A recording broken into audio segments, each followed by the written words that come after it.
Hello guys, welcome to spicy recipes Tamil. நம்ம தோட்டத்துக்கு போய் ரொம்ப நாள் ஆயிடுச்சு. அதனால் தோட்டத்துக்கு போயிட்டு வீட்டுக்கு தேவையான காய்கறி இருக்கான்னு சொல்லிட்டு பார்த்துட்டு பறிச்சுட்டு வரலான்னு சொல்லிட்டு நானும் நம்மளோட குட்டி லக்கியும் வந்து கிளம்பிட்டோம். எவ்வளோ அழகாக சமத்தாக நடந்து வராங்கன்னு பாருங்கள். வீட்டுக்கு தேவையான அளவு மட்டும் கத்திரிக்காய் செடி நட்டு வச்சுருக்கோம். அதில் பார்த்தீங்கன்னா அந்த மாதிரி பூச்சி தாக்கம் மேலால் மட்டும் அந்த செடி காஞ்சிருக்கும். இப்படி காஞ்சி இருந்துச்சுன்னா அந்த மேலால் உள்ள செடியை மட்டும் கட் பண்ணி எடுத்துடணும். அப்படி இல்லைன்னா பார்த்தீங்கன்னா செடி ஃபுல்லாக வேஸ்ட் ஆயிரும். எல்லா செடிக்குமே இந்த பூச்சி வந்து பரவி வந்துடும். நம்ம கத்திரிக்காய் நாற்று வாங்கிட்டு வந்து நட்டு பார்த்திங்கன்னா 1 மாதம் ஆயிடுச்சு. இந்த 1 மாதத்தில் பார்த்திங்கன்னா நல்லா வந்து இப்போ கொஞ்சம் கொஞ்சமாக நம்ம வீட்டுக்கு தேவையான அளவு மட்டும் காய்கறி வந்து கொஞ்சமாக கிடச்சிக்கிட்டு இருக்கு. டெய்லி ஒரு 7 காய் 8 காய் இப்படி கிடச்சிட்ருக்கு. இப்போ நிறைய பூ வச்சுருக்கு. அதெல்லாம் வந்துச்சுன்னா நம்மளால் நமக்கு மட்டும் இல்லை, பக்கத்தில் இருக்க எல்லாத்துக்குமே கொடுக்கலாம். அவ்வளோ காய் வந்துடும். நம்ம தக்காளி நாற்று நட்டதே வேஸ்ட்டு தாங்க. பக்கத்துலேயே புளிய மரம் இருக்குது. அந்த புளிய மரத்தில் தான் மயில் எல்லாமே அடைஞ்சிருக்கும். அங்கேருந்து பார்த்திங்கன்னா எல்லா தக்காளி பழத்தையும் சாப்பிட்ருச்சுங்க. இது நாள் வரைக்கும் நாங்கள் ஒரு தக்காளி பழம் கூட பறித்ததே கிடையாது. நாளைக்கு பறிச்சுக்கலாம் அப்படின்னு சொல்லிட்டு விட்டுருக்கதெல்லாம் வந்து மயில் காலி பண்ணிடும். இன்றைக்கி ஒரு 7 கத்திரிக்காய் இருந்துச்சு. அந்த கத்திரிக்காயெல்லாம் பறித்து எடுத்தாச்சு. இன்றைக்கி இவ்வளோ தாங்க கத்திரிக்காய் கிடைச்சது. 7 கத்திரிக்காயில் 4 கத்திரிக்காய் வந்து பூச்சியாக தான் இருக்கும். No problem. நம்ம வந்து ஹெல்த்தியாக சாப்பிட்றோமா, அதுதாங்க மேட்ரு. இதே கத்திரிக்காவை வெளியே போய் விற்றா யாரும் வாங்க மாட்டாங்க. அதனால தான் பூச்சி மருந்து அடிக்கிறோம். ஆடி மாதம் நல்லா வந்து மழை பெஞ்சிச்சுங்க. சூப்பராக மழை பெஞ்சதில் அவ்வளோ கீரைகள், நிறைய வகையான கீரைகள் வந்து முளைச்சி கிடந்துச்சு. குப்பைக்கீரை, இந்த மாதிரி தண்டாங்கீரை, புளிச்சக்கீரை, இது மாதிரி எல்லா கீரையுமே முளைச்சிருந்துச்சு. நேற்று தான் எல்லா வகையான கீரையுமே பிடுங்கிட்டு போய் கடைஞ்சி வந்து சாப்பிட்டோம். இது என்ன கீரைன்னு உங்களுக்கு தெரிஞ்சால் கமெண்ட்டில் சொல்லுங்கள். அப்புறம் இந்த பூவுக்கு பேர் என்ன சொல்லுவீங்க, இந்த செடி பேர் என்ன சொல்லுவீங்க? நாங்கள் வந்து உன்னிப்பூ, உன்னி செடின்னு சொல்லுவோம். ஒவ்வொரு ஊர்லேயும் ஒவ்வொரு மாதிரி சொல்லுவாங்க. நான் பிறந்து வளர்ந்தது எல்லாமே மலையில் தான். அங்கே பார்த்திங்கன்னா இந்த செடி வந்து நிறைய இருக்கும். நாங்கள் சின்ன பிள்ளைலலாம் இதை பிடுங்கி நல்லா வந்து சாப்பிடுவோம். வாய் ஃபுல்லாக அந்த கருப்பாக இருக்கும். ஏற்கனவே ஒரு வீடியோவில் சொல்லியிருப்பேன், நம்ம வந்து மல்லிகைப்பூ செடி போட்டிருக்கோம் அப்படின்னு சொல்லிட்டு. அதுதாங்க, அதில் கொஞ்சம் பூவு இருந்துச்சு. அது எல்லாத்தையுமே நம்ம வந்து பறித்து எடுத்தாச்சு.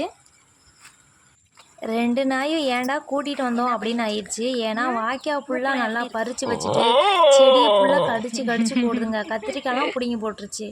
என்ன பண்ணுறதுனே தெரில. அடுத்தலாம் வர்றப்போ கூட்டிகிட்டே வரக்கூடாது. பூசணிக்காய் பாருங்கள், நான் வாட்டுக்கு வரிசையாக நட்டு விட்டேன். அது பார்த்திங்கன்னா 10-15 செடிக்கு மேலே வந்துருச்சுங்க. ஐயோ, இதை என்ன பண்ணுறதுனே தெரில. இது ஃபுல்லாகவே சப்போட்டா தோட்டம் தாங்க, சைடில் ஃபுல்லாக. இப்போ நம்ம வந்து அந்த முலாம்பழம் செடி வந்து நான் நட்டு வச்சுருந்தேன். அதெல்லாம் இப்போ பூ வச்சுருக்கு. வாங்க போய் பார்க்கலாம்.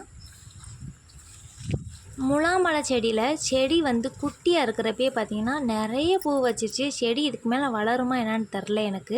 இந்த செடி நான் வந்து முன்னாடி வந்து நட்டதும் இல்லை. ஆனால் பார்த்திங்கன்னா அவ்வளோ பூ வச்சுருக்குங்க. ஒவ்வொரு செடியிலுமே ஒரு 10 பூக்கு மேலே வச்சுருக்கு. இதெல்லாம் காய்க்குமா என்னான்னு தெரில. நம்ம வாட்டுக்கு நட்டு விட்டாச்சு. முலாம்பழ செடி நல்லா பெருசாக வளருமா அப்படின்னு சொல்லிட்டு கமெண்ட்டில் சொல்லுங்கள் மக்களே. சைடில் பாருங்கள், இது ஃபுல்லாமே கருவேப்பிலை தாங்க. ஒரு மரம் தான் இருந்துச்சு. அந்த மரத்தில் உள்ள விதையெல்லாம் விழுந்து இப்போ 50 செடிக்கு மேலே இருக்கும். இது தூதுவளை. தூதுவளை பார்த்திங்கன்னா இந்த மலைக்கு வந்து அவ்வளோ அழகாக தழைஞ்சி வந்திருக்கு. நான் வந்து இதில் 2 கட்டிங்ஸ் எடுத்துகிட்டு போனேன். எடுத்துகிட்டு போய் நல்லா வந்து தூதுவளை ரசம் வச்சேன். ரொம்ப நல்லாயிருக்கும். சளி, இருமல், காய்ச்சல் இது எல்லாத்துக்குமே தூதுவளை பார்த்திங்கன்னா சூப்பரான ரெமெடி. நீங்களும் ட்ரை பண்ணுங்கள். தூரத்தில் அழகாக வந்து மயில் போய்கிட்டு இருந்துச்சு. என்னடா நம்ம நாய் வந்து இன்னும் அதை கவனிக்கவே இல்லையா அப்படின்னு சொல்லிட்டு பார்த்துட்டு இருந்தா. பாருங்கள் எவ்வளோ வேகமாக 2 நாய் ஓடுதுன்னு. எங்கள் வீட்டில் எங்கள் அத்தை வாரத்தில் 3 தடவைனாச்சும் இந்த சங்குப்பூ டீ போட்டுருவாங்க. இந்த டீ பார்த்திங்கன்னா நல்லா சுடுதண்ணியை கொதிக்க வச்சுட்டு ஒரு 4 பூ போட்டுட்டு இறக்குனோம்னா கலர் வந்து வயலட் கலரில் மாறிட்டு டீ வந்து ரெடி ஆயிரும். அவ்வளோதாங்க சங்குப்பூ டீ. ஈஸியாக சிம்பிளாக செஞ்சிடலாம். இதில் வந்து நிறைய வெரைட்டியான ரைஸ் செய்கிறாங்க, கேசரி செய்கிறாங்க, எல்லாமே செய்கிறாங்கங்க. ரொம்ப நல்லது. நீங்களும் ட்ரை பண்ணுங்கள். அப்புறம் இந்த பூ வந்து சிவனுக்கு கூட மாலையை கோர்த்து போடுவாங்க. ரொம்ப விசேஷம். இன்றைக்கி வந்து கொஞ்சமாக கத்திரிக்காய், மல்லிகைப்பூ, அதுக்கப்புறம் பார்த்திங்கன்னா கவரில் வந்து சங்குப்பூ. அவ்வளோதாங்க இன்றைக்கி நம்ம கொண்டு போகிறோம்.